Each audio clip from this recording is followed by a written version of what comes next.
Eu tenho algumas notícias desagradáveis para compartilhar com vocês.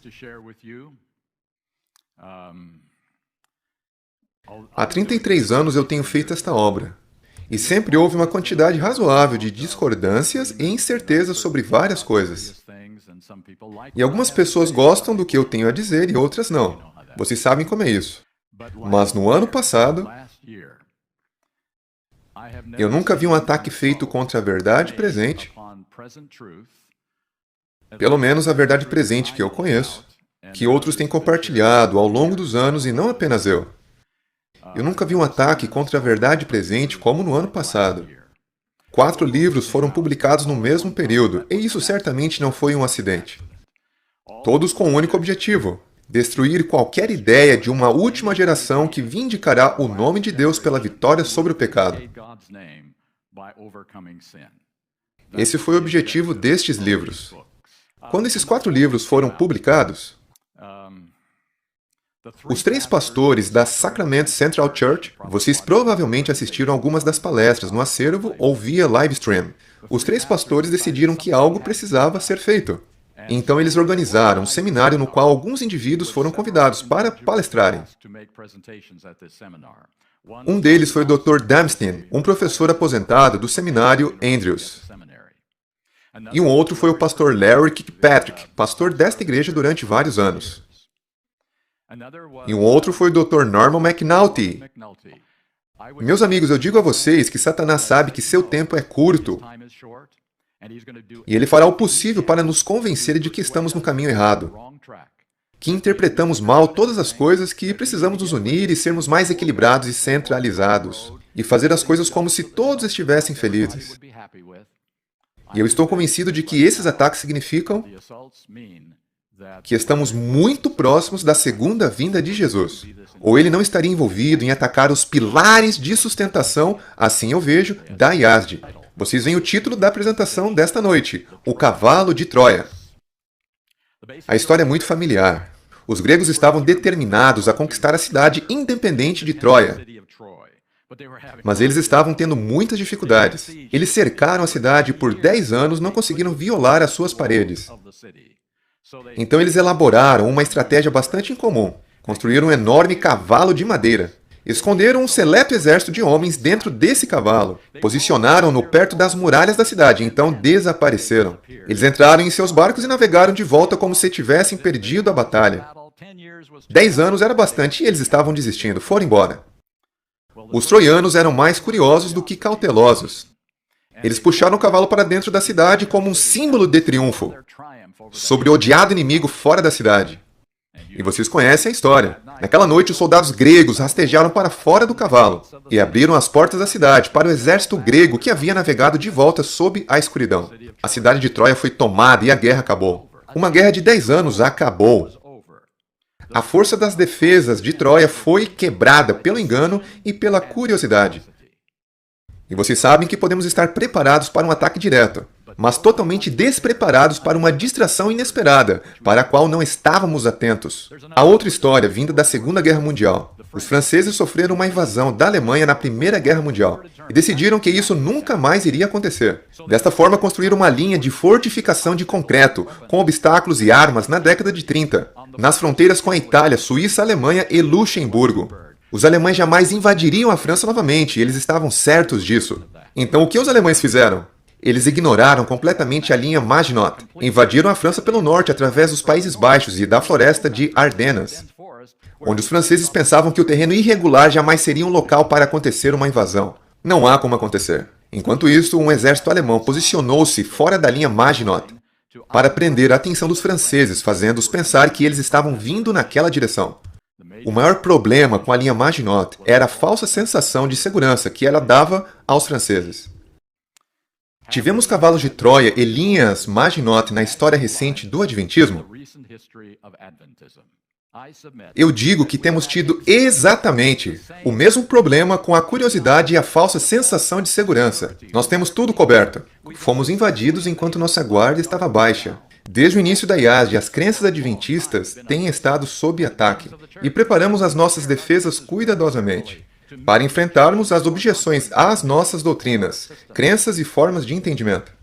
Tivemos respostas bem definidas para o catolicismo e para o protestantismo liberal.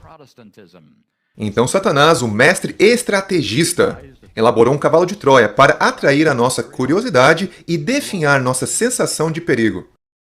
Veja, não somos a única igreja a crer na autoridade absoluta da Bíblia e na breve volta de Jesus. Nossos amigos evangélicos se parecem muito conosco na salvação pessoal unicamente através do sangue de Cristo derramado, bem como um forte desejo em ganhar almas, alcançar a outros e trazê-los à igreja e à salvação. Sentimos que podemos aprender bastante com eles sobre crescimento de igrejas, em termos de métodos atrativos para adoração e especialmente para a retenção de nossos jovens. Lutamos por muitos anos contra o inimigo dos padrões mundanos e da falta de fé do liberalismo. Mas estivemos cegos para o inimigo igualmente perigoso do evangelicalismo conservador. Então a nossa curiosidade e o nosso senso de segurança doutrinária nos permitiu trazer o cavalo de Troia do evangelicalismo diretamente para o coração das crenças adventistas. E o perigo para nós é o mesmo dos troianos, a total destruição deste movimento e desta mensagem.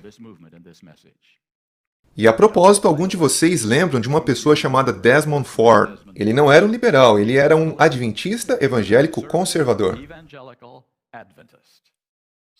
Portanto, estamos falando sobre esta fase do entendimento da nossa mensagem.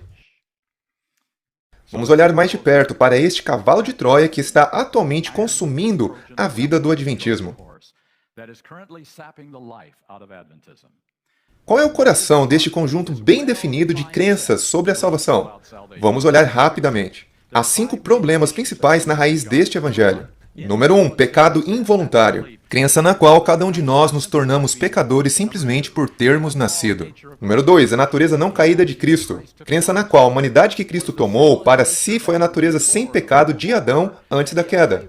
Ou que ele teve uma natureza híbrida, uma parte caída e outra não caída. Número 3, salvação apenas pela justificação. Crença na qual o fundamento da salvação cristã está justificando apenas a justiça, como distinta da justiça transformadora e capacitadora da regeneração e santificação, que são apenas resultados da salvação. Número 4, a justificação é exclusivamente declarativa, não transformadora. Crença na qual justificar a justiça apenas declara alguém como justo, ao contrário de realmente torná-lo justo. Número 5, imperfeição do caráter cristão. Crença na qual, mesmo com a justiça de Cristo comunicada e com a força divina, a obediência perfeita à lei de Deus permanece impossível enquanto estivermos nesta terra. Estes são os 5 pontos principais da teologia evangélica da salvação. À luz das crenças do evangelho evangélico, é muito imperativo que entendamos o verdadeiro evangelho. 1 João 3,4. Qualquer que comete pecado também transgride a lei, porque o pecado é a transgressão da lei. Ellen White chama isto como a clara definição de pecado, a verdadeira definição, e por 8 vezes como a única definição de pecado. Comentando este verso, ela diz: significa transgredir deliberadamente a lei de Deus em pensamento, palavra ou ação. Tiago 4,17. Portanto, aquele que sabe fazer o bem e não o faz, comete pecado. Para aquele que sabe o que é certo e errado. João 9,41. Jesus dizendo aos fariseus: se fosseis cegos, não teríeis pecado. A cegueira aqui significa ignorância. Mas como agora dizeis, não vemos, nós entendemos, somos inteligentes. Portanto, o vosso pecado permanece. Portanto, o pecado pelo qual somos reconhecidos como culpados, condenados e perdidos, nunca é involuntário ou um estado de nascença, é sempre uma decisão que tomamos. Número 2. Apenas este parágrafo do Desejado de Todas as Nações, página 49. Teria sido uma quase infinita humilhação para o Filho de Deus. Revestir-se da natureza humana, mesmo quando Adão permanecia em seu estado de inocência, no Éden. Mas Jesus aceitou a humanidade quando a raça havia sido enfraquecida por 4.000 anos de pecado. E aqui está a frase principal. Como qualquer filho de Adão, que sou eu e você, aceitou os resultados da operação da grande lei da hereditariedade. O que estes resultados foram manifesta-se na história de seus ancestrais terrestres, e veio com essa hereditariedade para partilhar de nossas dores e tentações, e dar-nos o exemplo de uma vida sem pecado. Este parágrafo sozinho diz que Cristo não se eximiu da nossa natureza. Então ele poderia ser tentado da mesma forma que nós somos, tanto externa como internamente por sua própria natureza. E a maioria de nossas tentações mais poderosas vem de dentro, da nossa própria natureza. Números 3 e 4. Mensagens Escolhidas, volume 1, página 394. Tendo-nos feito justos mediante a imputada justiça de Cristo, Deus nos pronuncia justos e nos trata como justos, sendo, pois, justificados pela fé. Meus amigos, a justificação nunca pode ser limitada apenas a uma declaração. É sempre um processo transformador. Isso nos torna justos antes que Deus nos declare justos, ou então Deus estaria dizendo uma mentira. E então, número 5, 2 Coríntios 10, 5, destruindo imaginações e toda a altivez que se exalta contra o conhecimento de Deus, e levando cativo todo pensamento à obediência de Cristo. Vocês acham que cada pensamento de Cristo estava cativo ao seu Pai? Olhem para os resultados em sua vida. Por que isso não poderia ser o mesmo conosco? Em Nos Lugares Celestiais, página 146, vejam como isso começa. Todo aquele, isso é, cada um de nós, todo aquele que pela fé obedece aos mandamentos irá, não é poderia ou deve, irá alcançar o estado de ausência de pecado, no qual Adão viveu antes de sua transgressão. Uma das mentiras de Satanás mais aceitas dentro do mundo cristão e até mesmo do Adventismo é que a perfeita obediência a Deus é impossível, pois nós temos uma natureza caída. Isso não pode acontecer. Uma observação aqui. É muito importante lembrar que esse tipo de maturidade de caráter, sobre o qual estas declarações se referem, é que isto não é um requisito para a salvação, como demonstrado pelo ladrão da cruz. Lembram dessa história? Ele certamente não era maduro espiritualmente. Se ele tivesse saído da cruz, teria tido algum crescimento semelhante a todos nós. Mas ele entregou com fé a própria vida para Deus, desejando fazer e ser aquilo que Deus mandasse. E isso é o que Deus pede de nós, se quisermos ter um relacionamento salvífico com Ele. Entrega absoluta de nossas vidas a Ele. A maturidade de caráter ou perfeição é para um propósito completamente diferente. O desejado de todas as nações, página 671. A honra de Deus, a honra de Cristo, acha-se envolvida na perfeição do caráter de seu povo. Vejam que não é a nossa honra ou mesmo a nossa salvação, mas é o nome de Deus e o seu caráter. Ele prometeu que irá tornar perfeito o seu povo, e a pergunta é, ele pode fazer isso? Ele foi longe demais ou essa promessa será mantida? Parábolas de Jesus, página 73. A honra de seu trono foi nos dada como penhor do cumprimento de sua palavra. Sempre que Deus promete algo, ele põe o seu nome por detrás dessa promessa. Seu nome é autoridade. Seu trono estava em jogo quando Cristo esteve na terra, não é mesmo? Seu trono estava em jogo, e estará em jogo novamente em relação ao que ele fará, através da última geração. O seu nome. Nós devemos relembrar a acusação de Satanás contra a lei de Deus. Signs of the Times, 16 de janeiro de 1896. Satanás declarou que era impossível para os filhos e filhas de Adão, que somos eu e você, guardar a lei de Deus, e assim pôs a Deus a falta de sabedoria e amor. Se eles, eu e você, não podiam guardar a lei, então a culpa estava com o legislador.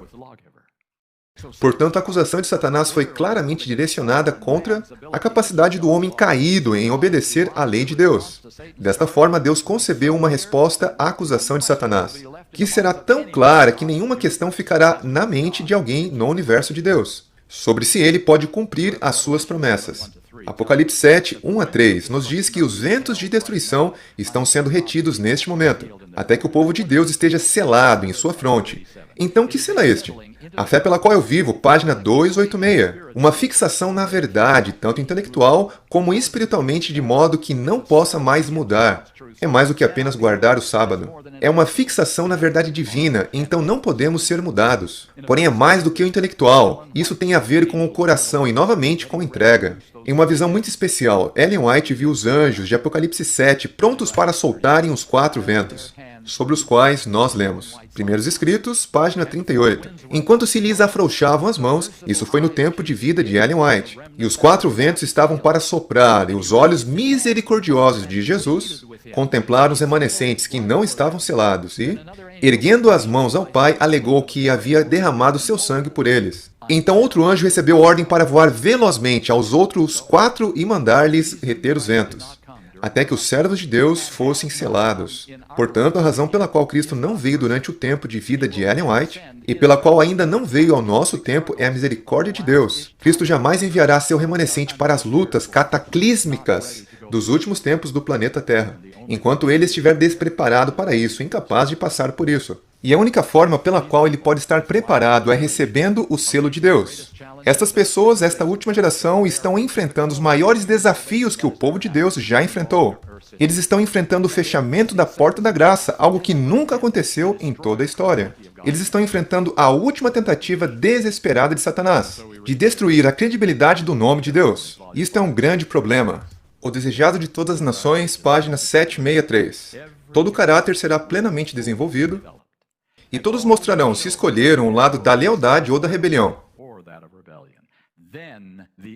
Então virá o fim. Deus vindicará a sua lei e livrará seu povo. Notem, por favor, que Deus faz a vindicação de sua própria lei e de seu próprio nome, mas ele fará isso no caráter daqueles que escolheram entregar-se a ele. A completa maturação no desenvolvimento dos justos e dos ímpios é necessário para a vindicação final do caráter de Deus e de sua lei. É por isso que o ponto número 5 é importante. É por isso que isto precisa ser demonstrado antes que o grande conflito seja encerrado. Como é trágico que a teologia evangélica tenha penetrado tão profundamente na teologia adventista, que estamos promovendo isso nos mais altos níveis acadêmicos e marginalizando as crenças daqueles que acreditam no adventismo genuíno, chamando-os de fanáticos e de grupos irrelevantes. Bem, este é o cavalo de Troia que está fascinando o adventismo neste momento. E nós o permitimos em nosso meio, ameaçando nossa razão de existência. Formamos nossa linha Maginot contra os ataques do inimigo. E Satanás ultrapassou nossas defesas cuidadosamente preparadas, parecendo ser nosso amigo e aliado, já que também nos opomos a coisas como o aborto e a homossexualidade. Estamos sendo arrastados para a sujeira do envolvimento político, e parece que não percebemos que a mensagem evangélica e a política evangélica são cisternas quebradas. Eles são o falso profeta do Apocalipse, Babilônia, com as mãos estendidas através do abismo para formar a imagem da besta. E eu pergunto, podemos realmente confiar e nos aliar a um movimento porque ele apoia algumas vertentes da verdade? O exército fora dos muros também está escondido dentro do cavalo enquanto dormimos. Meus amigos, nós estamos aqui para dois propósitos principais. Estamos aqui para preparar o nosso caráter para recebermos o selo de Deus e colocar o último prego no caixão das mentiras de Satanás, de que a lei de Deus não pode ser obedecida. Ele está pedindo muito de nós. E segundo, preparar os nossos corações para estarem prontos para a chuva serôdia e levar esta mensagem de verdade para cada canto do planeta Terra. Mateus 24:14 verá o seu cumprimento com o evangelho sendo pregado por todo o mundo. Então Deus poderá finalmente dizer o que está em Apocalipse 14:12. Aqui estão aqueles que realmente guardam os meus mandamentos. Mundo, olhe para eles. Universo, olhe para eles. Satanás, olhe para eles. Tuas mentiras estão derrotadas. Eu apenas quero que este dia chegue em breve. Meus amigos, este problema não está indo embora. Ele está ficando mais forte. E ele continuará crescendo até que estejamos enfrentando coisas que nunca vimos antes. Em nosso período de vida como adventistas do sétimo dia, neste país maravilhoso de liberdade religiosa, iremos ver algumas coisas por causa deste cavalo de Troia que está entrando em nosso meio. Nós precisamos identificá-lo, precisamos saber o que é isso. Como eu disse, 4 livros, sendo 3 do seminário da Universidade Andrews e 1 da Pacific Union. Estes livros que desafiaram tudo o que eu disse a vocês durante essa noite, e que eu tenho dito durante todos esses anos que estive com vocês nesta igreja. Este é um final de semana muito crucial, para que vocês entendam e estejam preparados para os enganos de Satanás. Vamos orar? Pai que estás no céu, eu oro, pois Satanás está planejando sua última tentativa de destruir esta mensagem e este movimento. Eu oro para que cada um dos teus remanescentes nesta terra possam estar preparados, sem nenhum atraso, para receberem o selo de Deus pela entrega do coração, rendendo tudo o que sabemos ser verdade antes que seja tarde demais. Eu oro para que sejamos capazes de resistir e ver os enganos perigosos que estão entrando em nosso meio. E eu oro para que este seja o momento em que não teremos de passar isso para outra geração. Que este seja o momento em que teu trabalho na terra possa ser concluído, que teu povo possa ser selado, e no qual Jesus voltará. Obrigado, Senhor, confiamos em tuas promessas, cremos nelas e não as abandonaremos. Em nome de Jesus, amém.